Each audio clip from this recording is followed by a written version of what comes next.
నమస్తే, learn with లక్ష్మికి స్వాగతం. ఈరోజు సమ్మర్ స్పెషల్ మ్యాంగో సగ్గుబియ్యం పాయసం ఎలా చేయాలో చూద్దాం. ముందుగా 1 కప్పు సగ్గుబియ్యం తీసుకొని డ్రై రోస్ట్ చేయాలి. కొద్దిగా రోస్ట్ అయిన తర్వాత ఒక గిన్నెలోకి తీసుకొని 2 కప్పుల నీళ్లు పోసి అరగంట పాటు నానబెట్టుకోవాలి. దీనిని స్టవ్ మీద పెట్టి మరి కొద్దిగా నీళ్లు పోసి ఉడికించుకోవాలి. ఇది చాలా టేస్టీగా ఉంటుందండి. పూర్తిగా చిల్ అయిన తర్వాత తింటే ఐస్ క్రీమ్లా ఉంటుంది. అందరూ తప్పకుండా ట్రై చేయండి. మధ్య మధ్యలో కలుపుతూ ఉడికించుకోవాలి. సగ్గుబియ్యం పూర్తిగా ఉడికిన తర్వాత ఒక 3/4 కప్పు పంచదార వేసుకోవాలి. ఎందుకంటే మనం మామిడికాయ పల్ప్ కూడా యాడ్ చేస్తాం కాబట్టి అవి కూడా స్వీట్గా ఉంటాయి కాబట్టి తక్కువ స్వీట్ యాడ్ చేసుకోవాలి. ఒకవేళ షుగర్ చాలకపోతే లాస్ట్లో మళ్ళీ యాడ్ చేసుకోవచ్చు.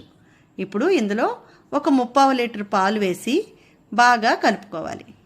ఒక మరుగు మరిగిన తర్వాత స్టవ్ ఆఫ్ చేసుకోవాలి. కొద్దిగా యాలకుల పొడి వేసి కలుపుకోవాలి.